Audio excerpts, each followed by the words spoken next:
The U.S. Army really thinks it's keeping up with Ukraine by implementing their own company-level attritable drones. But is it another classic Pentagon boondoggle that misses the entire point? I'm Paul, U.S. Army combat veteran. Let's look at what the Pentagon's doing to try to keep up with Ukraine. All right, so this is coming from a story that the U.S. Army has selected two, what they're calling attritable unmanned aerial systems for company-level recon surveillance and targeting. Now, what does this mean? This means essentially the Army has said, listen, we want to give company-level leaders, that's 200-ish people, groups of 200 people, the ability to have an air system go out, do reconnaissance, surveillance, and targeting, right? Finding targets.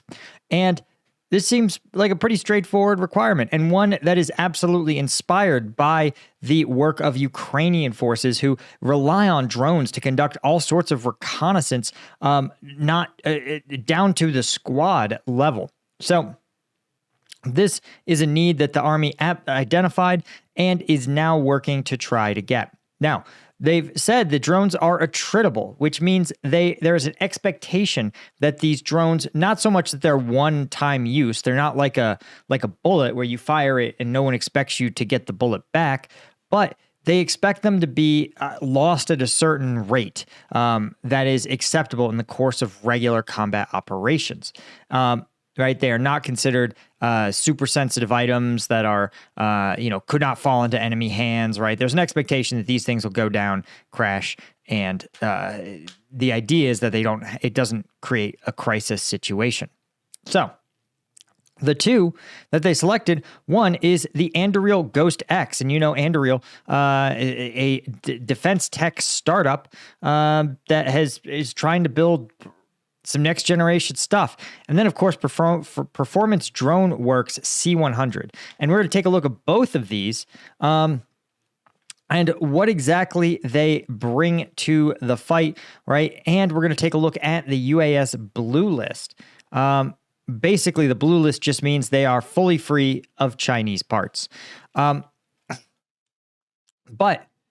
they're still missing the mark. And when we break down the technical specs, you'll see exactly what I'm talking about. But before we do that, I want to mention, if you want to support the channel, you know that Russia's always trying to get another influencer under their belt. There's really no chance that they are going to flip me. I don't work for any government. I don't work for any entity. Nobody gets to dictate what I say. But I can do that because I have you guys in my corner. So if you want to become a member on Combat Vet News, this is the month to do it. Use promo code NEWSVET5. That will give you $5 off the specialist tier for your first month, which means it's literally free your first month. $5 off the lieutenant tier your first month, $5 off your colonel tier the first month. So if you're waiting to join, if you've been on the sidelines, or maybe you were a member, you like the videos, but then you had to cycle off, now's the time to come back. Twice a week, we drop members-only videos. We saw an absolutely crazy video of an RT reporter being stalked by a Ukrainian FPV drone. It is absolutely some of the most intense footage I've ever seen, and it's only available for the specialist tier on Combat Vet News. For all the tiers, for members, right? So check it out. Link is in the description. Now, let's talk about the Ghost. What is the Ghost? We'll take a look. The Ghost is a tiny helicopter. This tiny helicopter with a small payload right in the very front. And you could see it's actually like a pretty commercial system. A lot of carbon fiber, a lot of very narrow custom batteries. And it looks really slick. It's future-proof. One, I want to point out, guys, that this is a startup, right? You can see their system called Lattice, which is their sort of eyes, ears, and command of the battlefield, force protection, air systems, underwater vehicles, rocket motors. Also, they're like, we're hiring. Then you can see it tells the most generic person what it does. Future-proof UAS platform, that it's expeditionary, quiet, modular, delivering autonomy at the tactical edge, right? They really do a good job of making this look cool, right? They also claim it's a man-portable system. Can collapse into a rifle case or tactical case, assembled ready for flight in 2 minutes. Ghost has flown in difficult weather conditions in a variety of operating environments. So give me the stats. Well, it weighs 37 pounds with a 10-pound payload, a 12 kilometer range, and an endurance of 55 minutes. Now, the Ghost X is what they actually got approved. This is way bigger. 55 pounds is the Ghost X. This is what the Army actually approved. A 20-pound payload, a 15-mile range, 25 kilometers, and a 75-minute loiter time. Right? So, again, this is not meant to strike. This is meant solely to do reconnaissance and targeting. Right? So, again, keep those numbers in the back of your head. 55 pounds. For the record, guys, this means that it is at the absolute limit of what a light infantry soldier can carry. If the light infantry soldier carried nothing else but an individual weapon, water, and other like absolute minimal essentials, you could in theory have them carry this. But man, it would be really tough, and he would have one of the heaviest packs of the squad, right? 20-pound payload, though, 25 kilometer range, and 75-minute endurance. Now, the C-100 is a more conventional. It's a quadcopter, guys. It looks exactly like everything else, but it's considered a heavy lift quadcopter. And you can see here, max payload capacity is half that of the Ghost X, 10 pounds, and endurance with a long endurance battery also of 75 minutes with a 20-pound, but it weighs 21 pounds, which is much more reasonable than the 55-pound Ghost X. This is something that a light infantry soldier could carry, but you're at the limits of it, right? And, of course, it's got two payload options with basically an IR camera and a high-speed camera. But keep these stats in mind, too, right? 70-minute payload, 10 pounds, range of 10 kilometers, and a weight of 21 pounds. Now, here's the thing. Again, a 20-pound weight is not insignificant. Now, I want to compare this to what the Ukrainians are using. Ukrainians are using commercial off-the-shelf Mavic 2s. Bottom line, a Mavic 2 has a 907-gram weight, right? 900 grams in pounds. That means the Mavic 2 weighs 2 pounds, guys. It weighs 2 pounds. That is 1/10 of the C-100, right? It has a flight time of 31 minutes and a max flight distance of 18 kilometers. So you may note that it can outfly. It has a larger distance than the C-100, and it is comparable to the Ghost X in terms of capabilities. And then you also have, of course, the payload. It doesn't have a payload. It has a standardized pixel camera payload, right? There's a pro camera or a zoom camera, but they're effectively very comparable. So we've seen they are highly effective for their combat operations in Ukraine. So do not kid yourself, right? It talks to GPS and GLONASS, and it costs just a few $1,000. I think it's less than $2,000 for a Mavic. Why do I say this? Because the Mavic, yeah, it has half the loiter time. And undoubtedly, there was a DoD requirement that said you must be able to loiter 75 minutes. But here's the thing. You know how to get a Mavic to loiter 75 minutes? You buy 2 of them. And again, at 2 pounds, the Mavic, you could just carry 2 Mavics. And you go, oh, but it's got those Chinese parts. Listen, the DoD, what do you think it cost? What do you think the Ghost X costs? Let's see what the Ghost X costs the DoD on a per unit basis. Let's see. Ghost X drone. So Anduril got a $8 million contract, but it's tough to say what they're paying. In fact, Anduril probably doesn't want to disclose what it costs them to manufacture it because then the DoD is going to know what to use it for, what to clear it for. And again, one of the things that's interesting is in April, they said their Ghost drone is actually in Ukraine, operating in Ukraine now. So, but again, we haven't seen them relative to the Mavics. It's not clear what Ukraine's doing. But for context, a Reaper drone costs $56 million per unit, which is 4 aircraft.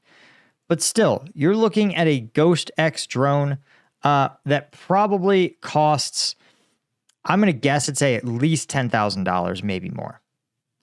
So I say this because, again, how many Mavics could you field to achieve the same effect?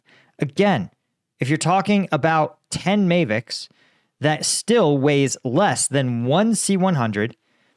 It has, those 10 Mavics could fly one after the other for 300 straight minutes. You could literally fly Mavics in enough time to charge another Mavic, the first Mavic, back up. So this is a classic DoD move. They want awesome things. Everybody, every general, every office adds new operational requirements to what they think is going to be. They want it to be better, bigger, badder. They don't understand scale. They don't understand that, like, nobody seems to have told them that you're better off with a small drone that can do one thing. If you want a reconnaissance drone, why do you give a shit what its payload is? It's reconnaissance. If you want a strike drone, then yeah, give a shit about payload. But again, you want it to fly for 75 minutes? Get 2 of them. This is exactly what I'm talking about. And, you know, the DIU, the Defense Innovation Unit, they're the ones who actually greenlit this. They're the ones who do a lot of the heavy lifting. And even they say, this is absolutely insufferable. They say, listen, we want these startups to come on board. And one example, the DIU's chief, Doug Beck, said, the entire Navy wants a capacity. This is a software produced by a company called Gecko Robotics. And Gecko basically is an automatic inspection thing. So when ships go into dry dock, they have to get inspected. And Gecko said, listen, we built a robot. It checks, I don't know, welds, for example. It checks quality of welds using an AI system and flags specifically suspicious welds for review. It drastically reduces the time it takes to plan for a ship availability in dry dock, making inspection a breeze. The entire Navy says, we want this thing.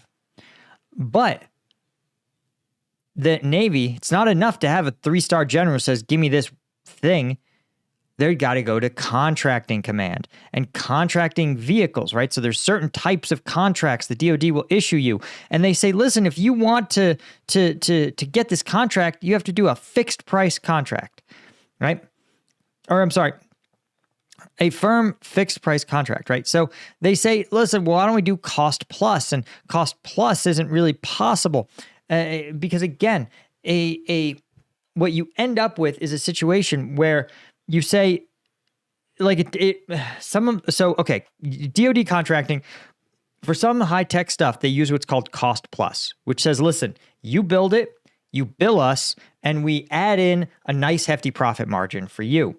And so if you're Lockheed Martin, you're building an aircraft, right, like the F-35, Lockheed Martin, one, they have an incentive to add as many gee whiz nonsense widgets onto the aircraft as possible, because every widget they add is a new thing they have to develop.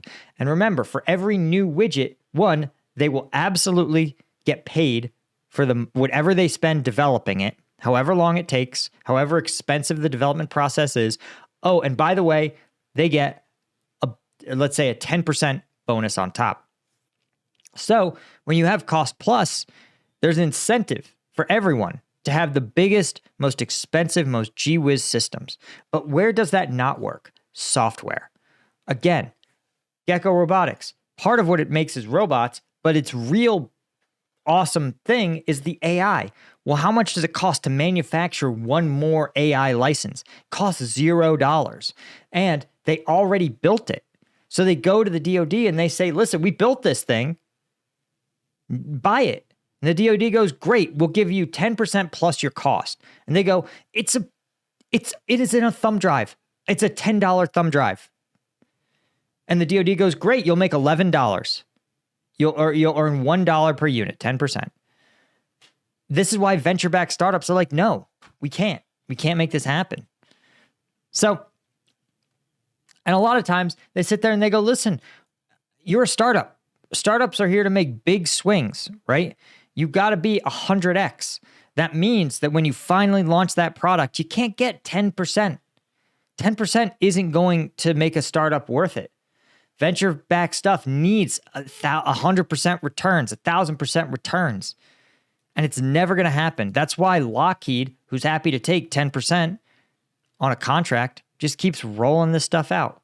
And again, Lockheed has an incentive to push the DoD to say, listen, why don't you make it have a 75-minute loiter time? Why don't you give it a payload? They go, well, it's not a weapon system. Why does it need a payload? And they go, don't worry, it'll be modular cameras with gee whiz nonsense and a fucking thermal sight. And I'm like, listen, the Ukrainians are making better drones with duct tape and Amazon orders. Again, we, the viewers of Combat Vet News, have put out more drones into the Ukrainian fight than the entire Defense Innovation Unit. I promise you that.